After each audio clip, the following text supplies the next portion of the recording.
नमस्कार, राम राम, खम्मा गणिसा। स्वागत है आप सभी का एक बार फिर से राजस्थान की बातें के यूट्यूब चैनल पे। तो दोस्तों, जिला दर्शन की सीरीज में आज हम बात करने वाले हैं अलवर जिले की। तो चलिए शुरू करते हैं अलवर जिला दर्शन। तो सबसे पहले हम देखते हैं अलवर जिले की स्थापना। तो अलवर की स्थापना की गई राव प्रताप सिंह के द्वारा। इसके बाद हम देखते हैं अलवर जिले के उपनाम। तो अलवर को राजस्थान का सिंह द्वार या फिर राजस्थान का स्कॉटलैंड और पूर्वी राजस्थान का कश्मीर भी कहा जाता है। स्कॉटलैंड क्यों कहते हैं? क्योंकि यहाँ पे पहले शराब ज़्यादा बनाई जाती थी, तो इसके लिए इसको राजस्थान का स्कॉटलैंड भी कहते हैं। और पूर्व की तरफ होने के कारण इसको राजस्थान का पूर्वी कश्मीर भी कहते हैं। फिर अलवर का प्राचीन नाम देखें हम तो आलपस, आलोर, उलूक, शाल्व और कुरु के प्राचीन नाम से इसको जाना जाता था। और ये प्राचीन काल में मत्स्य जनपद का हिस्सा होता था। और मत्स्य जनपद की राजधानी आपको पता है बैराट थी। तो ये मत्स्य जनपद का हिस्सा था। इसके बाद अलवर की तहसीलों की बात करें तो अलवर जिले में कुल 12 तहसीलें आती है दोस्तों।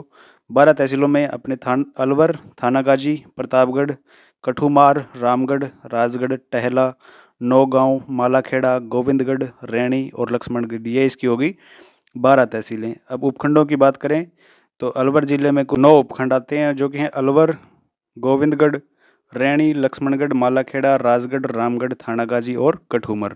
इसके बाद वन्यजीव शुभंकर। तो अलवर जिले का वन्यजीव शुभंकर है सांबर। इसके बाद विधानसभा क्षेत्र, तो अलवर में 11 विधानसभा क्षेत्र आते हैं। अलवर ग्रामीण, बानसूर, रामगढ़, तिजारा, मुंडावर, अलवर शहर, बहरोड, कठूमर, थानागाजी, लक्ष्मणगढ़, राजगढ़ और किशनगढ़ बास। इसके बाद स्थलीय सीमा की बात करें तो हरियाणा के साथ इसकी अंतर्राज्यीय सीमा साझा होती है। और अलवर जिले के अपने राजस्थान के जिलों में देखें तो डीग, भरतपुर, दौसा, जयपुर, कोटपुतली, बहरोड, खैरथल, तिजारा, इन जिलों के साथ स्थलीय सीमा साझा होती है। तो ये हो गया अलवर जिले का सामान्य परिचय। इसके बाद हम बात करते हैं इसके भौगोलिक परिचय की, जिसमें हम देखते हैं सबसे पहले अलवर जिले की जलवायु। तो यहाँ पे उपार्द्र प्रकार की जलवायु पाई जाती है। वैज्ञानिकों का वर्गीकरण अगर हम देखें तो कोपेन के अनुसार यहाँ पे CWG प्रकार की जलवायु पाई जाती है। मैप में अगर आप देखना चाहो तो अपना ये अलवर जिला है और यहाँ पे CWG प्रकार की जलवायु कोपेन के अनुसार। फिर थोरनवेट का वर्गीकरण आप देखते हो तो यहाँ पे DAW प्रकार की जलवायु पाई जाती है। तो ये थोरनवेट का वर्गीकरण हो गया और इसके अनुसार यहाँ इस क्षेत्र में पाई जाती है DAW प्रकार की जलवायु। इसके बाद आप बात करोगे त्रिवार्था के वर्गीकरण की, तो यहाँ पे CAW प्रकार की जलवायु आपको देखने को मिलेगी। तो ये त्रिवार्था का वर्गीकरण और इसमें CAW प्रकार की जलवायु मिल जाती है। इसके बाद अलवर में पाई जाने वाली मिट्टी की बात करें दोस्तों तो यहाँ पे जलोढ़ या कछारी पर मिट्टी पाई जाती है। और कृषि विभाग के वर्गीकरण के अनुसार यहाँ पे गैर चुना मुक्त भूरी मिट्टी और नवीन जलोढ़ मिट्टी पाई जाती है। फिर वैज्ञानिक वर्गीकरण के अनुसार आप देखना चाहो तो यहाँ पे अल्फी सॉइल प्रकार की मिट्टी पाई जाती है। तो ये होगी अलवर की मिट्टियाँ। अब इसके बाद बात कर लेते हैं अलवर में कृषि क्षेत्र की। तो बाजरा और कुल अनाज उत्पादन में अलवर अपना राजस्थान में प्रथम स्थान रखने वाला जिला है। इसके बाद राज्य में प्याज की मंडी अलवर में स्थित है, लेकिन प्याज की एक अन्य मंडी की बात की जाए तो ये मंडी रसीदपुरा सीकर में भी स्थित है। तो प्याज की मंडी अलवर में और एक सीकर में है। इसके बाद नदियों की बात करें तो रूपारेल नदी का बहाव क्षेत्र आपको अलवर में देखने को मिलेगा। तो रूपारेल नदी का उद्गम दोस्तों अलवर जिले में ही उदयनाथ की पहाड़ियों से होता है। अलवर और डीग जिले में बहने के पश्चात ये नदी भरतपुर जिले के कुशलपुरा कस्बे में विलुप्त हो जाती है। इस नदी पर मोती झील पर बांध बना हुआ है। कौन सा बांध है? सीकरी बांध। सीकरी बांध मोती झील पर बना हुआ है रूपारेल नदी पे। इसके बाद बात करते हैं वन्य जीव क्षेत्र की। तो अलवर में सरिस्का अभयारण्य एक तो और एक सरिस्का अभयारण्य। सरिस्का और सरिस्का अभयारण्य का विस्तार आपको अलवर में देखने को मिलेगा। सरिस्का अभयारण्य की बात करें तो ये अभयारण्य 491.99 वर्ग किलोमीटर में फैला हुआ है। ये राजस्थान का दूसरा टाइगर प्रोजेक्ट यानी कि 1978 से इसमें टाइगर प्रोजेक्ट चलाया जा रहा है। हरे कबूतर यानी कि हरियल और मोर पक्षी के लिए ये अभयारण्य प्रसिद्ध है। सरिस्का अभयारण्य की बात करें तो ये अभयारण्य लगभग 3 वर्ग किलोमीटर में फैला हुआ राजस्थान का सबसे छोटा अभयारण्य है। जोड़िया व बरडोद आखेट निषेध क्षेत्र भी अलवर में स्थित है। राजस्थान में प्रथम बाघ परियोजना की बात करें आपसे तो 1973 में रणथंभौर राष्ट्रीय उद्यान में इस बाघ परियोजना की शुरुआत की गई थी। और राजस्थान की दूसरी बाघ परियोजना कौन से अभयारण्य में चलाई गई है? तो ये सरिस्का अभयारण्य में चलाई गई है 1978 से। और इस सरिस्का अभयारण्य में ही सरिस्का पैलेस भी स्थित है। सरिस्का पैलेस भी सरिस्का अभयारण्य में स्थित है, जिसपे वर्तमान में RTDC का एक होटल चलाया जा रहा है। तो ये भी बात आप ध्यान में रख लेना। इसके बाद आगे बढ़ते हैं, बात करते हैं झील की। तो अलवर जिले में सिलीसेड और थैला झील देखने को मिलेगी आपको। सिलीसेड झील की बात करें तो इसका निर्माण करवाया गया महाराजा विनय सिंह के द्वारा। और इस झील को राजस्थान का नंदन कानन कहा जाता है। तो ये आप ध्यान में रखना, राजस्थान का नंदन कानन कौन सी झील को कहते हैं? सिलीसेड झील को। इस झील के किनारे विनय सिंह ने अपनी पत्नी शीला की याद में शिकारी लॉज और 6 मंजिला शाही महल का निर्माण करवाया था। जो वर्तमान में आरटीडीसी होटल लेक पैलेस के रूप में संचालित है। इस झील में आरटीडीसी द्वारा सर्वप्रथम प्रदान की गई नौकायान की सुविधा भी उपलब्ध है। तो नौकायान की सुविधा भी आरटीडीसी द्वारा उपलब्ध करवाई गई है। इसके बाद वन संपदा की बात करें तो 17वीं वन रिपोर्ट के अनुसार सर्वाधिक वन क्षेत्र वाला प्रथम जिला तो उदयपुर है। इसके बाद दूसरा नंबर आता है अलवर जिले का। तो अलवर जिले में कितना है, 1195 वर्ग किलोमीटर में वन क्षेत्र फैला हुआ है। वहीं उदयपुर में बात करें तो 2753.39 वर्ग किलोमीटर में है। तो उदयपुर प्रथम स्थान रखता है वन संपदा वन क्षेत्र में, और अलवर जिला अपना दूसरा स्थान रखता है। इसके बाद आपको यहाँ पे शहद और मोम का उत्पादन, सालर के वृक्ष यहाँ पे देखने को मिल जाएंगे। उद्योगों की बात करें अलवर जिले में तो मध्यम व वर्ध औद्योगिक इकाइयों वाला ये जिला माना जाता है। Modi alkaline and chemical limited उद्योग अलवर में स्थापित किया गया है। सल्फ्यूरिक एसिड प्लांट का उद्योग भी अलवर में स्थापित है। इसके बाद लेलैंड ट्रक, अशोक लेलैंड के जो ट्रक आते हैं उनका कारखाना भी अलवर में स्थापित है। अरावली शौचलित वाहन लिमिटेड, ये एक कंपनी है, इसकी स्थापना भी अलवर में की गई है, अरावली शौचलित वाहन लिमिटेड की। इसके बाद खनिजों की बात करें तो अलवर ज़िले में आपको सीसा जस्ता, चांदी, सोना, तांबा, लोहा, इमारती पत्थर, चीनी मृत्तिका यानी चीनी मिट्टी और बेराइट्स, इस प्रकार के प्रमुख खनिज आपको देखने को मिलते हैं। जिसमें बात करें विस्तार से तो सीसे जस्ते का गुड्डा किशोरीदास अलवर में राजस्थान के सीसे का भंडार है। सोने की बात करें तो खेड़ा मुंडियावास में सोने के भंडार प्राप्त हुए हैं। तांबे की बात की जाए तो अलवर के खोदरीबा, थानागाजी, कुशलगढ़ और भगत का बास, इन क्षेत्रों में तांबे के भंडार मिले हैं। इमारती पत्थरों की बात करें तो स्लेटी पत्थर अलवर का प्रसिद्ध है, यानी ग्रे स्टोन अलवर का प्रसिद्ध है। इसके बाद चीनी मिट्टी की बात करें तो अलवर में भंडार प्राप्त हुए चीनी मिट्टी के, और बेराइट्स के भंडार राजगढ़ क्षेत्र में बेराइट्स के भारी पत्थर के भंडार मिले हैं आपको। तो राजगढ़ अलवर में बेराइट्स के क्या मिले हैं, भारी पत्थर। इसके बाद आगे बढ़ते हैं और बात करते हैं ऊर्जा संसाधन की। तो कैप्टिव पावर प्लांट योजना के तहत राज्य में खेड़ली अलवर में सरसों खल आधारित बायोमास ऊर्जा संयंत्र स्थापित किया गया है। और ये संयंत्र कितने मेगावाट का है, 7.5 मेगावाट ऊर्जा का यहाँ से उत्पादन किया जाता है। फिर पशु संपदा में एक नज़र डालें तो यहाँ पे खच्चर या टट्टू, जिनको टट्टू भी कहते हैं, खच्चर घोड़े से थोड़ी नीची प्रजाति होती है, ये सर्वाधिक अलवर में देखने को मिलेंगे आपको। और शुक्र का एक प्रजनन फार्म भी आपको अलवर में देखने को मिलता है। अब आगे बढ़ते हैं, बात करते हैं अलवर के कला संस्कृति और ऐतिहासिक परिदृश्य की, जिसमें सबसे पहले बात की जाए खारी नृत्य की। तो ये लोक नृत्य अलवर का प्रसिद्ध है, और ये नृत्य किया जाता है दुल्हन की विदाई के समय उसकी सखियों द्वारा, यानी उसकी सहेलियों द्वारा दुल्हन को विदा कर देने वाला ये मनमोहक नृत्य है। इसके बाद नारायणी माता या करमेती माता का मंदिर है। इनका प्रसिद्ध मंदिर है जो बरवा डूंगरी राजगढ़ में स्थित है। नाई जाति की ये कुलदेवी मानी जाती है, लेकिन यहाँ पे पुजारी मीणा होते हैं और इनमें आपस में विवाद भी चलता है। नाई कहते हैं कि हमारी कुलदेवी थे, हम पुजारी रहेंगे। मीणा कहते हैं कि पुराने समय से हम ही रहते आ रहे हैं तो हम ही रहेंगे। तो इस प्रकार का विवाद भी देखने को मिलेगा आपको यहाँ पे।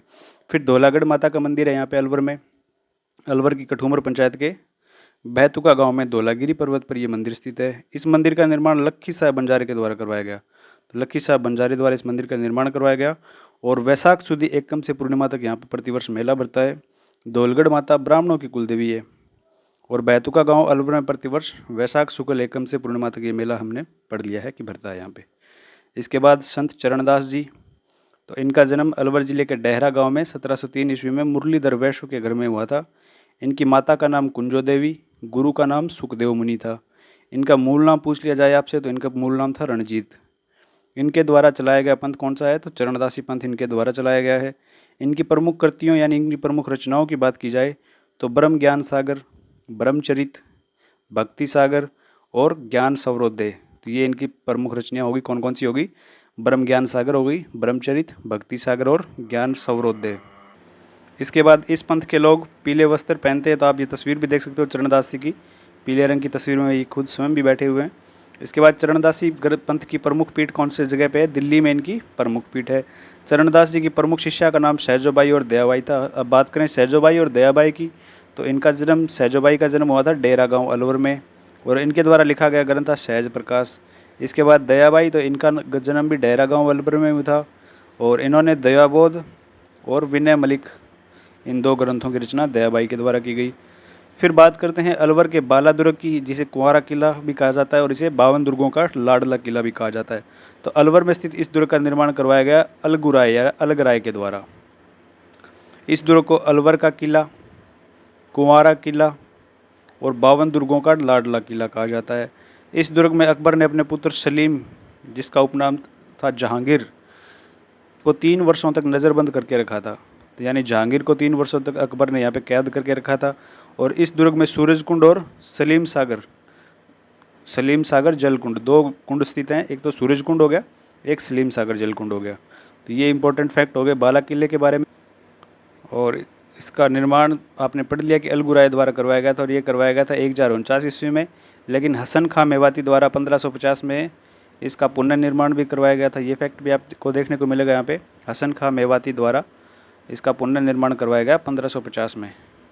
तो ये भी बात आप ध्यान में रख लेना बाला किले के बारे में।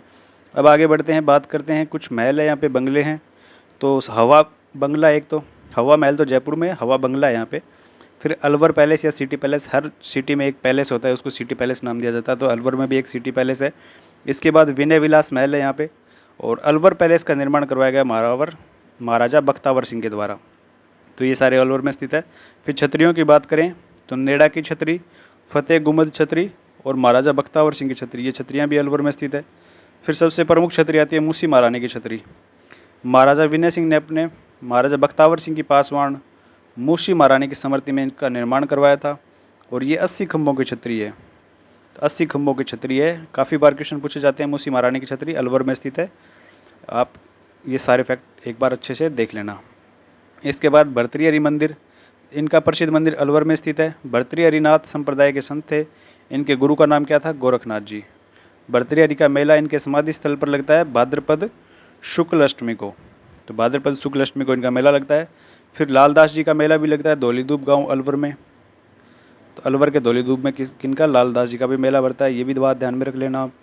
फिर इसके बाद लगता है एक नारायणी माता का मेला सरिस्का में। ये प्रतिवर्ष वैशाख शुक्ल एकादशी को ये मेला बढ़ता है। फिर बिलारी माता या बिलाड़ी माता भी पढ़ते हैं इसको। बिलारी माता का मेला अलवर में प्रतिवर्ष चैत्र शुक्ल सप्तमी व अष्टमी के दिन, ये 2 दिन मेला लगता है इनका। फिर चोड़ सिद्ध का मेला अलवर में महाशिवरात्रि के दिन लगता है। फिर बात करते हैं डपली ख्याल की। तो इसका मुख्य क्षेत्र अलवर है। इस ख्याल का मुख्य वाद्य यंत्र क्या है? ढोल, नगाड़े और सहनाई। इसके अलावा अली बख्शी ख्याल है, उसका संबंध भी अलवर से माना जाता है। अली बख्शी ख्याल हमने पहला भी पढ़ा था, कौन से जिले में पढ़ा था ये आप बताना एक बार कमेंट करके। अली बख्शी ख्याल भी अलवर से ही संबंधित माना जाता है साथ में। अली बख्शी ख्याल भी है यहाँ पे। और एक डपली ख्याल हो गया। फिर अलवर चित्रशैली ढूंढाड़ चित्रशैली से प्रभावित शैली है। इस शैली का मौलिक स्वरूप महाराजा विनय सिंह व बख्तावर सिंह ने दिया था। और सवर्ण काल इसका पूछा जाए आपसे तो महाराजा विनय सिंह का काल इस समय का इस शैली का सवर्ण काल माना जाता है। इस पर ईरानी व मुगल और इसके साथ ही राजस्थानी चित्रकला की ये मिश्रित शैली मानी जाती है। इस शैली में गणिकाओं या वेश्याओं के चित्र अधिक देखने को मिलेंगे आपको। प्रसिद्ध चित्रकारों की बात करें तो डालूराम, शालिग्राम, बलदेव, गुमान अली, सालगा, जमनादास, मूलचंद, छोटेलाल और नंदराम इसके प्रमुख चित्रकार रहे हैं। इसके बाद ये शैली बेसलो चित्रण यानी बॉर्डर पर चित्रण करने के लिए प्रसिद्ध है। योगासन इस शैली का प्रमुख विषय रहा है, यानी योग करते हुए ज़्यादा चित्र दिखाए गए। इस शैली में अन्य चित्रित ग्रंथ कौन सा है? चंडी पाठ और दुर्गा सप्तशती। तो चंडी पाठ और दुर्गा सप्तशती कौन सी चित्र शैली के हैं? अलवर चित्र शैली के। फिर अलवर के अजबगढ़ दुर्ग की बात करें तो इस दुर्ग का निर्माण करवाया गया माधो सिंह के पुत्र अजब सिंह के द्वारा। अजब सिंह के नाम पर इस दुर्ग का नाम क्या पड़ा? अजबगढ़ का दुर्ग। और ये भानगढ़ दुर्ग के निकट स्थित है। तो भानगढ़ दुर्ग की भी बात कर लेते हैं साथ में। तो भानगढ़ यानी कि राजस्थान का हॉन्टेड पैलेस के रूप में इसको जाना जाता है। भूतिया किला भी कहा जाता है इसको। अलवर में सावन नदी के किनारे पर इस दुर्ग का निर्माण महाराजा भगवंत दास के द्वारा करवाया गया और इसको राजस्थान का भूतों का किला भी कहा जाता है। फिर यहाँ पे अलवर के राजगढ़ में राजगढ़ दुर्ग स्थित है और एक केसरौली पहाड़ी दुर्ग स्थित है अलवर में ही। इसके बाद कैलाश बुर्ज या होप सर्कस तो अलवर शहर में स्थित है। 1939 में लॉर्ड लिथगो अलवर में आए थे अपनी पुत्री होप के साथ और होप के नाम पर इसका नाम क्या रख दिया गया? Hope circus. पहले इसका नाम कैलाश बुर्ज था, होप के नाम पे इसका होप सर्कस नाम भी रख दिया। फिर अलवर के विजय मंदिर महल महाराजा जयसिंह द्वारा ये निर्मित महल हैं। काफ़ी सुंदर महल देखने को मिलेंगे आपको अलवर में। फिर ताल वृक्ष मांडव्य ऋषि की तपोस्थली ये मानी जाती है और यहाँ पे गंगा माता का प्राचीन मंदिर स्थित है, तो यह है ताल वृक्ष। फिर गरबाजी झरना अलवर में स्थित है। पांडुपोल हनुमान जी का मंदिर भी है। इस मंदिर में लेटे हुए हनुमान जी की प्रतिमा विराजमान है। पांडुपोल ये हनुमान जी का मंदिर है। यह मंदिर सरिस्का में स्थित है। फिर इसके बाद नीलकंठ महादेव मंदिर, तो इस मंदिर का निर्माण बड़गुर्जर राजा अजयपाल के द्वारा विक्रम संवत 1010 में करवाया गया। यह मंदिर भी सरिस्का में स्थित है और इसमें नीलकंठ महादेव की प्रतिमा विराजमान है। इसके बाद मैं आपको एक बात यहाँ पे बता देता हूँ राजगढ़ दुर्ग के बारे में। तो इस राजगढ़ के किले का निर्माण करवाया गया था राव प्रताप सिंह के द्वारा। राव प्रताप सिंह के द्वारा इस किले का निर्माण करवाया गया था। और केसरौली यानी पहाड़ी किले की बात पूछ ली जाए आपसे, तो ये किला केसरौली में है। 14वीं शताब्दी में रघुवंशी राजपूतों के द्वारा इसका निर्माण करवाया गया था। तो 14वीं शताब्दी में यदुवंशी राजपूतों के द्वारा इसका निर्माण करवाया गया। और वर्तमान में इस पे आरटीडीसी का होटल संचालित है। आरटीडीसी होटल संचालित है वर्तमान में कौन से किले पे? केसरौली के पहाड़ी किले पे। और राजगढ़ का राव प्रताप सिंह के द्वारा निर्माण करवाया गया था। काकनबाड़ी का किला यहाँ पे, तो काकनबाड़ी का किले का निर्माण भी करवाया गया था सवाई जयसिंह के द्वारा। काकनबाड़ी के किले के बारे में आपको इसलिए पढ़ना चाहिए क्योंकि यहाँ पे औरंगजेब ने अपने भाई दारा सिकों को कैद रखा था। तो काकनबाड़ी का किला, काकनबाड़ी किला, इसका निर्माण करवाया गया सवाई जयसिंह के द्वारा। और औरंगजेब और दारा सिकों के लिए आप इसको याद रख सकते हो कि औरंगजेब ने दारा सिकों को यहाँ पे कैद रखा था। यहाँ पे अपने भाई दारा सिकों को कैद कहाँ पे रखा था? काकनवाड़ी के किले अलवर में। अब कुछ वन लाइनर फैक्ट अलवर के बारे में, इनकी भी बात कर लेते हैं फटाफट। तो कागजी बर्तन और माचिस उद्योग के लिए अलवर जिला प्रसिद्ध है। राजस्थान का प्रथम जल विश्वविद्यालय अलवर में स्थित है। हसन खां मेवाती का पनोरमा है अलवर में। सीआरपीएफ ने देश की तीसरी महिला बटालियन का गठन अलवर में किया था और 2013 को ये गठन किया गया। मेजर सौरभ सिंह शेखावत एवरेस्ट चोटी को फतह करने वाले राजस्थान के प्रथम व्यक्ति, इनका संबंध अलवर से आता है। अलवर प्रजामंडल की बात की जाए तो 1938 में पंडित हरिनारायण शर्मा के द्वारा इस प्रजामंडल का गठन किया गया था। राजस्थान में सहायक संधि के तहत विस्तृत व व्यापक संधि करने वाली प्रथम रियासत कौन सी है? अलवर। 14 नवंबर 1803 को अलवर ने संधि की थी। इसमें अलवर के शासक थे बख्तावर सिंह। और राजस्थान के एकीकरण के समय यहाँ के शासक थे तेज सिंह। और अलवर रियासत का संबंध महात्मा गांधी की हत्या से जुड़ा हुआ था, क्योंकि महात्मा गांधी की हत्या के संदेह में यहाँ पे तेज सिंह व दीवान NB खरे को 7 फरवरी 1948 को दिल्ली में नज़रबंद करके रखा गया था। अलवर रियासत ने भारत का प्रथम स्वतंत्रता दिवस नहीं मनाया था। इसके बाद अलवर किसान आंदोलन, तो अलवर में इस आंदोलन की शुरुआत 1921 में हुई थी। अलवर रियासत के शासकों ने सुअरों की हत्या पर प्रतिबंध लगा दिया था, जिसके कारण यहाँ पे ये आंदोलन हुआ था। फिर माधव सिंह और गोविंद सिंह का संबंध अलवर के किसान आंदोलन से था। अंत में अलवर के महाराजा ने सुअरों को मारने की आज्ञा दी और अन्य पाबंदियों को हटा दिया, तो यह आंदोलन समाप्त हो गया। फिर मेवात किसान आंदोलन का संबंध अलवर से 1932 में आंदोलन अलवर, भरतपुर और मेवात में मोहम्मद अली के नेतृत्व में ये आंदोलन हुआ था। इसके अलावा अलवर से और क्या बातें रह जाती है? सबसे पहले तो अलवर अपना ये NCR क्षेत्र में शामिल है। पहली बात तो ये कि NCR रीजन में शामिल है अलवर। इसके बाद राजेंद्र सिंह का नाम आता है अलवर से। राजेंद्र सिंह को किस नाम से जाना जाता है? तो पानी वाले बाबा के नाम से इनको जाना जाता है, वाटरमैन के नाम से। तो पानी वाले बाबा कौन है? राजेंद्र सिंह। इसके बाद पायल जांगिड़ का संबंध यहाँ से आता है। पायल जांगिड़ को क्यों जानते हैं हम? तो पायल जांगिड़ ने बाल विवाह के खिलाफ आंदोलन किया था, यानी कि इनके खुद के विवाह को लेकर इनका खुद का बाल विवाह किया जा रहा था। तो 2022 में इन्होंने की खिलाफत की, तो इसके उपलक्ष्य में 2022 में इनको चेज मेकर अवार्ड दिया गया। चेज मेकर अवार्ड इनको दिया गया था 2022 में। और बाल विवाह के खिलाफ इन्होंने खिलाफत की थी, इसलिए इनको ये अवार्ड दिया गया। इसके बाद ब्रिगेडियर सौरभ शेखावत के बारे में हमने पढ़ लिया कि माउंट एवरेस्ट पर चढ़ने वाले थे। फिर देवकीनंदन शर्मा आते हैं यहाँ से। देवकीनंदन शर्मा, तो ये हैं एक चित्रकार, यानी भित्ति चित्रण करते हैं ये।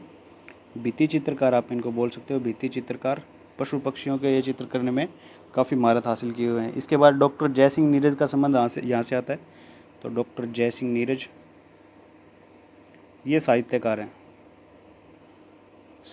और इनको बिहारी सम्मान पुरस्कार दिया गया। बिहारी पुरस्कार से इनको नवाजा गया है।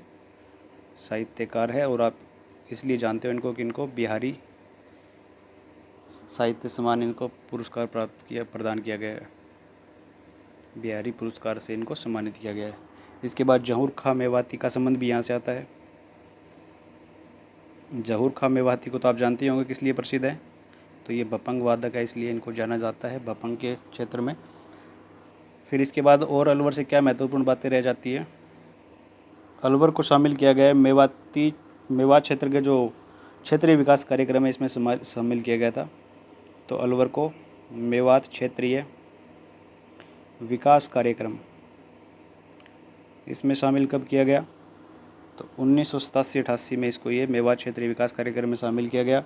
और ये अपने वर्तमान की बात करें तो 11वां नगर निगम बनाया गया इसको, 11वां नवीनतम नगर निगम कौन सा बनाया गया है? अलवर को बनाया गया है। इसके बाद चंदौली क्षेत्र आता है अलवर का। चंदौली का नाम आपने सुना हो तो अलवर का, कि भारत का प्रथम ये साइबर ग्राम है, पूरे भारत का प्रथम साइबर ग्राम है। साइबर गांव कौन सा है? चंदौली गांव अलवर का। इसके बाद एक डडीकर क्षेत्र है अलवर का।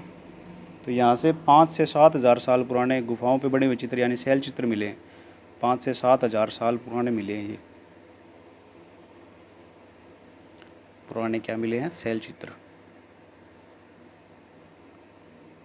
तो ये था अपना अलवर। अलवर का उपनाम हमने पढ़ लिया। राजस्थान का सिंह द्वार, राजस्थान का स्कॉटलैंड और सिलीसेट झील अलवर में स्थित है। डपलीख्याल का संबंध अलवर के लक्ष्मणगढ़ से आता है। फिर धौलागढ़ देवी का मंदिर अलवर के कठूमर में है। नारायणी माता का मंदिर हमने पढ़ा कि राजगढ़ में है। फिर अलवर के थानागाजी में उदयनाथ की पहाड़ियाँ हैं, यहाँ से रूपारेल नदी का उद्गम होता है। और लाल पत्थर की मूर्तियों के लिए अपना थानागाजी क्षेत्र प्रसिद्ध है। तो ये सारे मेरे ख्याल से सारे फैक्ट हमने अलवर के बारे में कवर कर लिए हैं। आशा करता हूँ कि ये क्लास आपके लिए हेल्पफुल साबित हो। अगर आपको ये मैंने थोड़ी बहुत अच्छी लगी हो तो क्लास को लाइक करना, चैनल पे नए हो तो सब्सक्राइब कर लेना। बाकी वीडियो के अंत तक बने रहने के लिए आपका बहुत बहुत धन्यवाद। मिलते हैं अगली क्लास में अगले नए ज़िले के साथ। तब तक के लिए जय राजस्थान।